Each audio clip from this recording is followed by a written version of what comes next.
have the distinguished honor of presenting the President of the United States.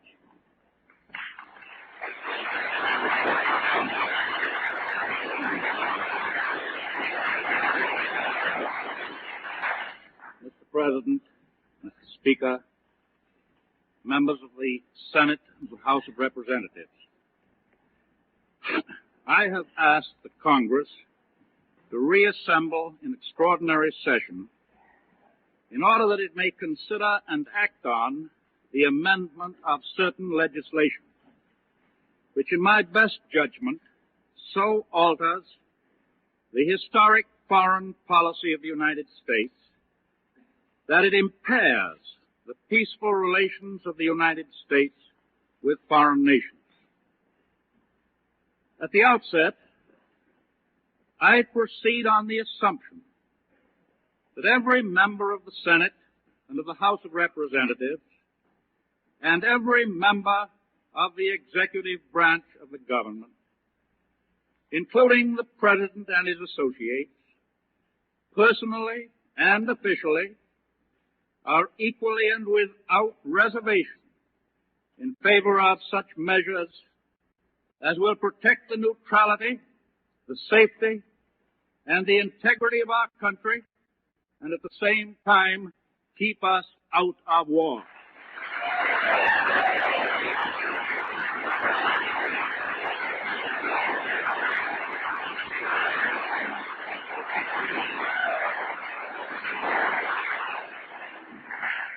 Because I am wholly willing to ascribe an honorable desire for peace to those who hold different views from my own as to what those measures should be, I trust that these gentlemen will be sufficiently generous to ascribe equally lofty purposes to those with whom they disagree.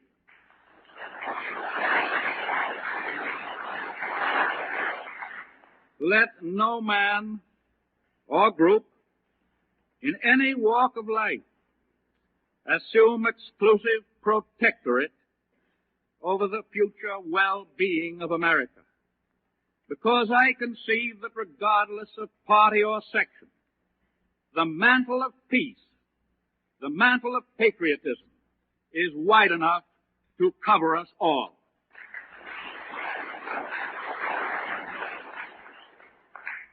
Let no group assume the exclusive label of the peace bloc. We all belong to it.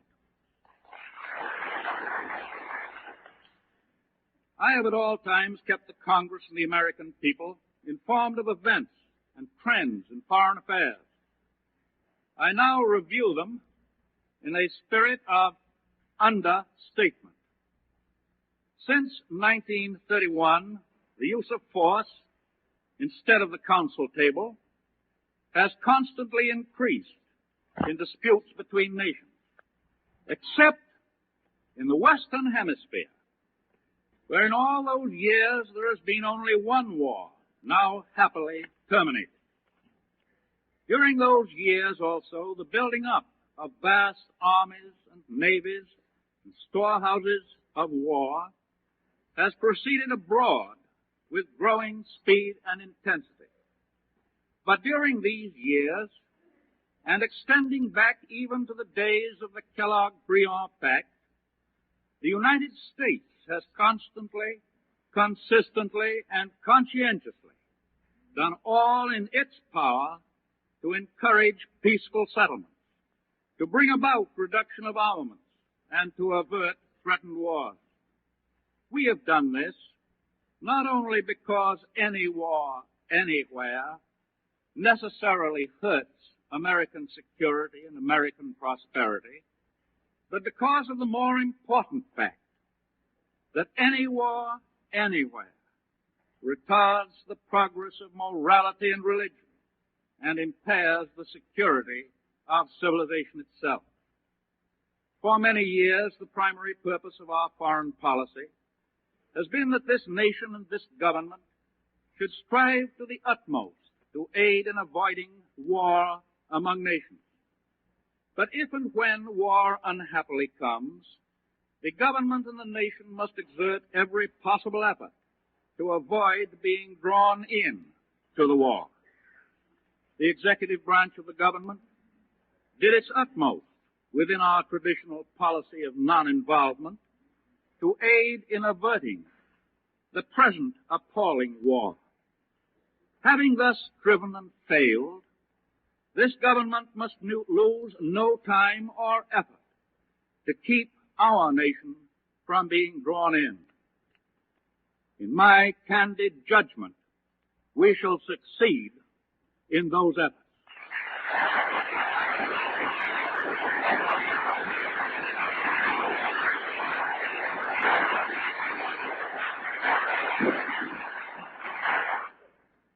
We are proud of the historical record of the United States and of all the Americas during all these years because we have thrown every ounce of our influence for peace into the scale of peace. I note in passing what you will all remember, the long debates of the past on the subject of what constitutes aggression, on the methods of determining who the aggressor might be, and on who the aggressor in past wars had been. Academically, this may have been instructive, as it may have been of interest to historians to discuss the pros and the cons and the rights of the wrong and wrongs of the World War during the decade that followed it.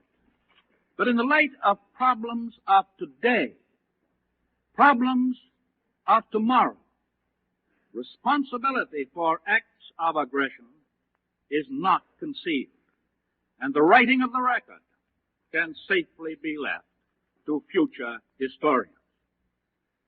There has been sufficient realism in the United States to see how close to our own shores came dangerous paths which were being followed on other continents. Last January, I told the Congress that a war which threatened to envelop the world in flames has been averted, but it has become increasingly clear that peace is not assured. By April last, new tensions had developed. A new crisis was in the making. Several nations with whom we had had friendly, diplomatic, and commercial relations had lost or were in the process of losing their independent identity and their very sovereignty. During the spring and summer, the trend was definitely toward further acts of military conquest and away from peace.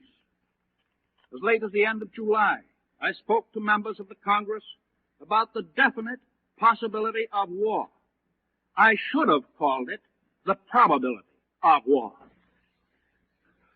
And last January also, I spoke to this Congress of the need for further warning of new threats of conquest, military and economic, a challenge to religion, to democracy, and to international good faith. I said an ordering of society which relegates religion, democracy, and good faith among nations to the background can find no place within it for the ideals of the Prince of Peace. The United States rejects such an ordering and retains its ancient faith.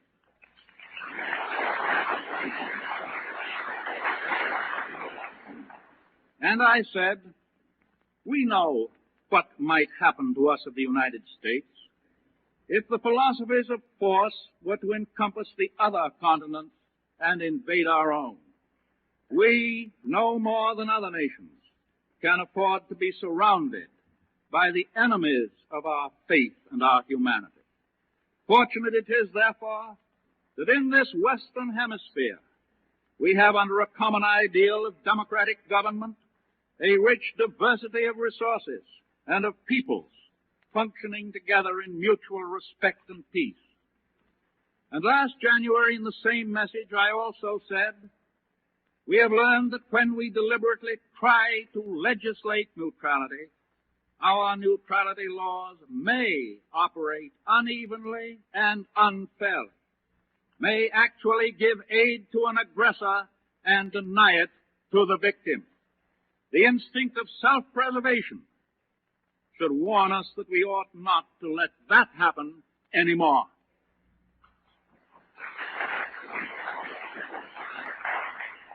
And it was because of what I foresaw last January from watching the trend of foreign affairs and their probable effect upon us that I recommended to the Congress in July of this year that changes be enacted in our neutrality law.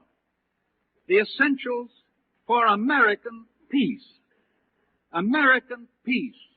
in this war-torn world have not changed since last January or last July. And that is why I ask you again to re-examine our own legislation. Go back a little. Beginning with the foundation of our constitutional government in the year 1789, the American policy in respect to belligerent nations, with one notable exception, was based on international law. Be it remembered that what we call international law has always had as its primary objectives the avoidance of causes of war and the prevention of the extension of war. The single exception to which I refer was the policy adopted by this nation during the Napoleonic Wars, when, seeking to avoid involvement, we acted for some years under the so-called embargo and non-intercourse acts. That policy turned out to be a disastrous failure. First, because it brought our own nation close to ruin, and second, because it was the major cause of bringing us into active participation in European wars in our own War of 1812. And it is merely reciting history to recall to you that one of the results of the policy of embargo and non-intercourse was the burning in 1814 a part of this capital in which we are assembled today. Our next deviation by statute from the sound principles of neutrality and peace through international law did not come for 130 years. It was the so-called Neutrality Act of 1935, only 4 years ago, an act continued in force by the joint resolution of May 1st, 1937. Despite grave doubts expressed as to its wisdom by many senators and representatives, and by officials charged with the conduct of our foreign relations, including myself.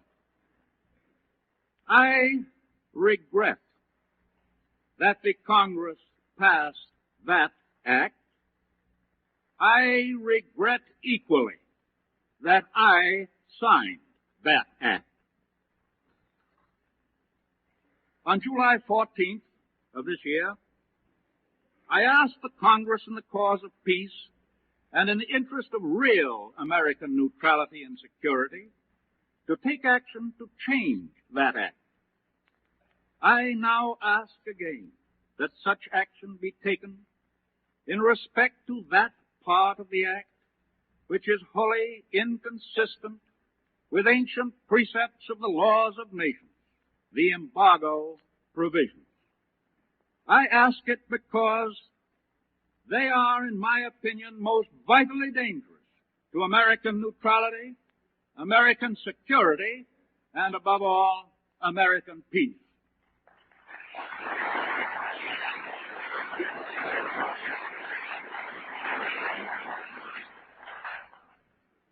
These embargo provisions, as they exist today, prevent the sale to a belligerent by an American factory the sale of any completed implements of war, but they allow the sale of many types of uncompleted implements of war, as well as all kinds of general material and supplies.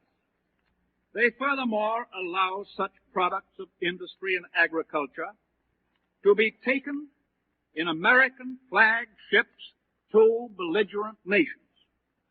There in itself, under the present law, lies definite danger to our neutrality and our peace. From a purely material point of view, what is the advantage to us in sending all manner of articles across the ocean for final processing there, when we could give employment to thousands by doing it here? Incidentally, and again, from the material point of view, by such employment here, we automatically aid in building up our own national defense. And if abnormal profits appear in our midst, even in time of peace, as a result of such an increase of our industries, I feel certain that the subject will be adequately dealt with at the coming regular session of the Congress. Let me set forth the present paradox of the existing legislation in its simplest terms. If prior to 1935 a general war had broken out in Europe, the United States would have sold to and bought from belligerent nations such goods and products of all kinds as the belligerent nations, with their existing facilities and geographical situations, were able to buy from us or sell to us. This would have been the normal practice under the age-old doctrines of international law. Our prior position accepted the facts of geography, the facts of conditions of land power and sea power and air power alike, as they existed in all parts of the world. If a war had broken out in Europe in 1935, there would have been no difference, for example, between our exports of sheets of aluminum and airplane wings. Today, there is an artificial legal difference. Before 1935, there would have been no difference between the export of cotton and the export of gun cotton. Today, there is. Before 1935, there would have been no difference between the shipment of brass tubing in pipe form and brass tubing in shell form. Today, there is. Before 1935, there would have been no difference between the export of a motor truck and an armored motor truck. Today, there is. Let us be factual. Let us recognize that a belligerent nation often needs wheat and lard and cotton for the survival of its population just as much as it needs anti-aircraft guns and anti-submarine depth charges. Let those who seek to retain the present embargo position be wholly consistent. Let them seek new legislation to cut off cotton and copper and meat and wheat and 1,000 other articles from all of the nations at war. Yes, I seek a greater consistency. A greater consistency through the repeal of the embargo provisions and a return to international law.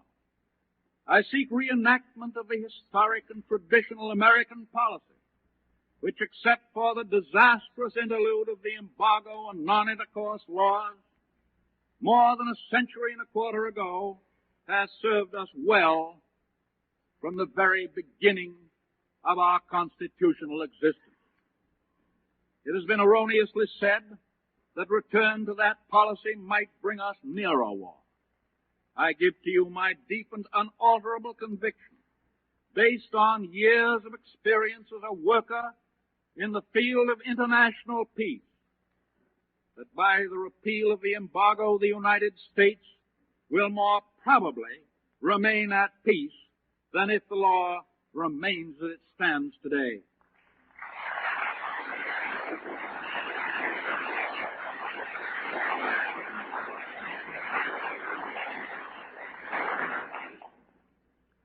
I say this because with the repeal of the embargo, this government clearly and definitely will insist that American citizens and American ships keep away from the immediate perils of the actual zones of conflict.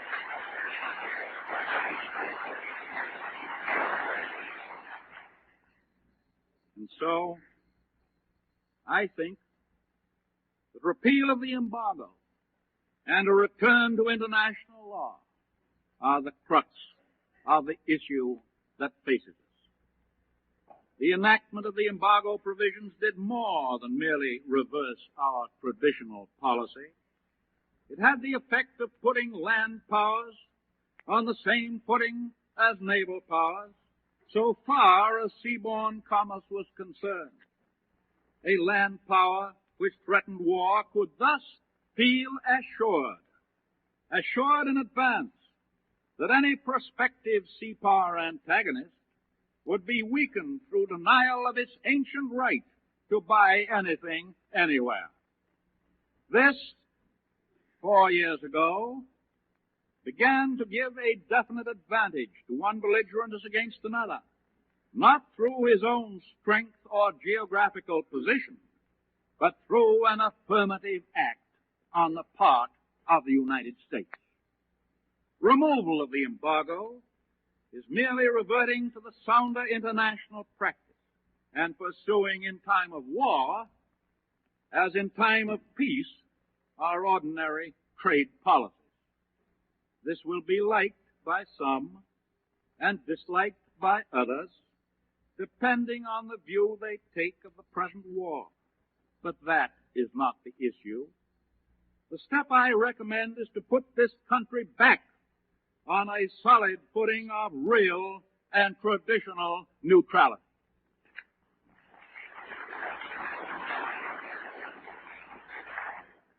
When and if, I don't like even to mention the word if, I'd rather say when the repeal of the embargo is accomplished, certain other phases of policy reinforcing American safety should be considered. And while nearly all of us are in agreement on their objectives, the only question relates to method. I believe that American merchant vessels should, as far as possible, be restricted from entering war zones.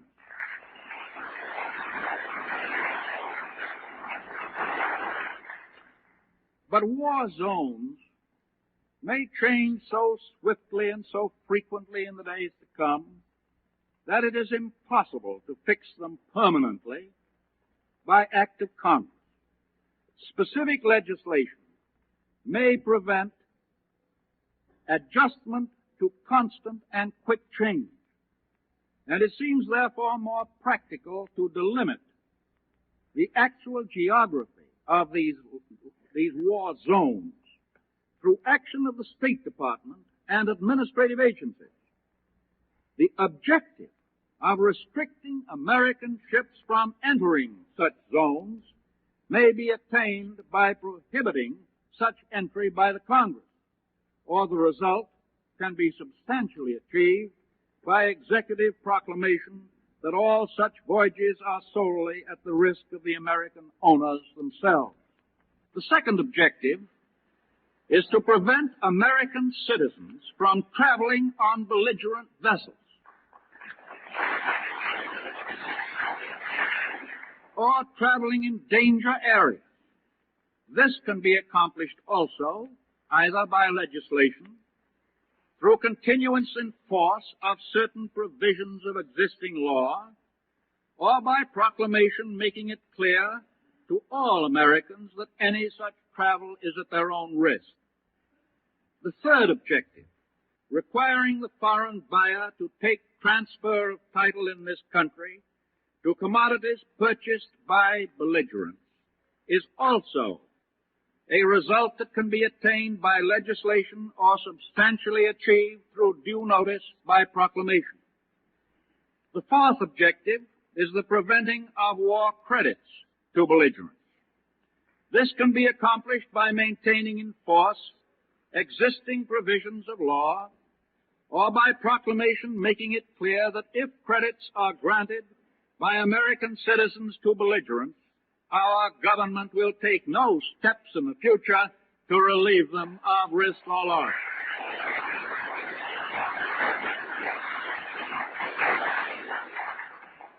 The result of these last two objectives will be to require all purchases to be made in cash and cargoes to be carried in the purchaser's own ships at the purchaser's own risk.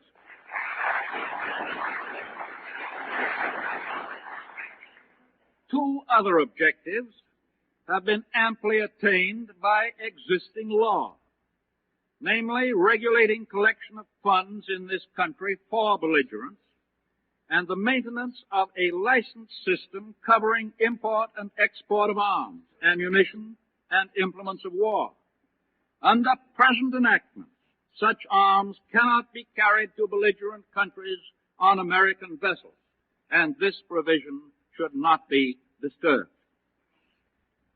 The Congress, of course, should make its own choice of the method by which these safeguards are to be attained, so long as the method chosen will meet the needs of new and changing day-to-day situations and dangers. To those who say that this program would involve a step toward war on our part, I reply that it offers far greater safeguards than we now possess or have ever possessed to protect American lives and property from danger. It is a positive program for giving safety. This means less likelihood of incidents and controversies which tend to draw us into conflict as they unhappily did before the last World War. There lies the road to peace. The position of the executive branch of the government is that the age-old and time-honored doctrine of international law, coupled with these positive safeguards, is better calculated than any other means to keep us out of war.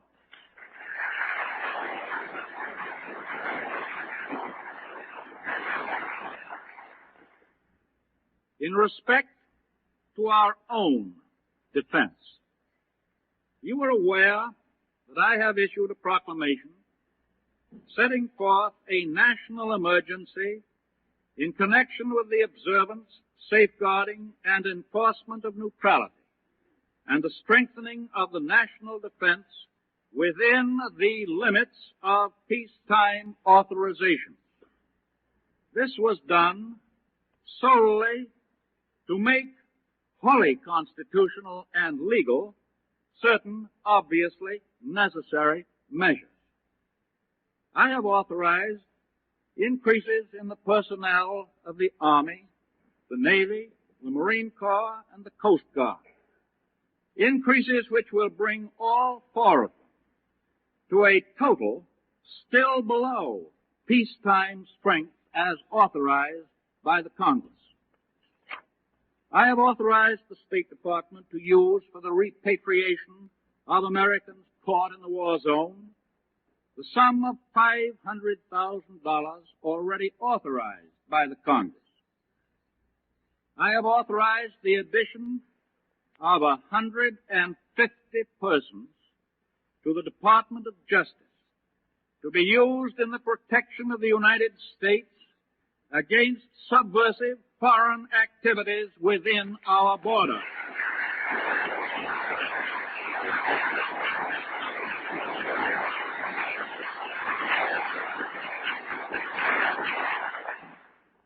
At this time, I ask for no further authority from the Congress.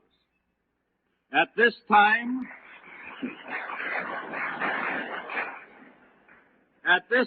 I see no need for further executive action under the proclamation of limited national emergency. Therefore, I see no impelling reason for the consideration of other legislation at this extraordinary session of the Congress.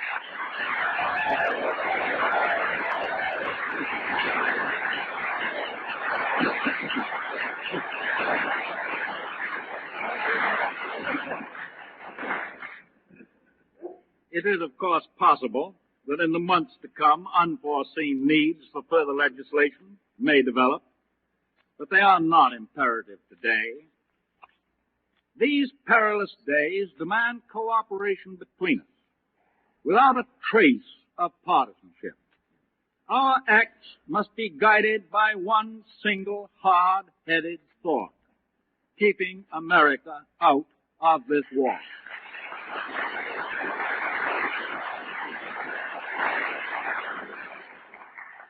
In that spirit, I am asking the leaders of the two major parties in the Senate and the House of Representatives to remain in Washington between the close of this extraordinary session and the beginning of the regular session on January 3rd, 1940. They have assured me that they will do so, and I expect to consult with them at frequent intervals on the course of events in foreign affairs and on the need for future action in this field, whether it be executive or legislative action. And further, in the event of any future danger to the security of the United States, or in the event of need for any new legislation of importance, I will immediately reconvene the Congress in another extraordinary session.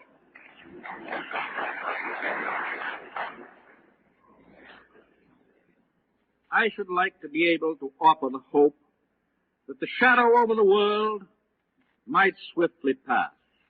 I cannot. The facts compel my stating with candor that darker periods may lie ahead. The disaster is not of our making. No act of ours engendered the forces which assault the foundations of civilization. And yet, we find ourselves affected to the core. Our currents of commerce are changing. Our minds are filled with new problems. Our position in world affairs has already been altered. In such circumstances, our policy must be to appreciate in the deepest sense the true American interest. Rightly consider this interest is not selfish. Destiny first made us, with our sister nations on this hemisphere, joint heirs of European culture. Fate seems now to compel us to assume the task of helping to maintain in the Western world a citadel wherein that civilization may be kept alive. The peace, the integrity, and the safety of the Americas, these must be kept firm and serene. In a period when it is sometimes said that free discussion is no longer compatible with national safety, may you, by your deeds, show the world that we of the United States are one people, of one mind, one spirit, one clear resolution, walking before God in the light of the living.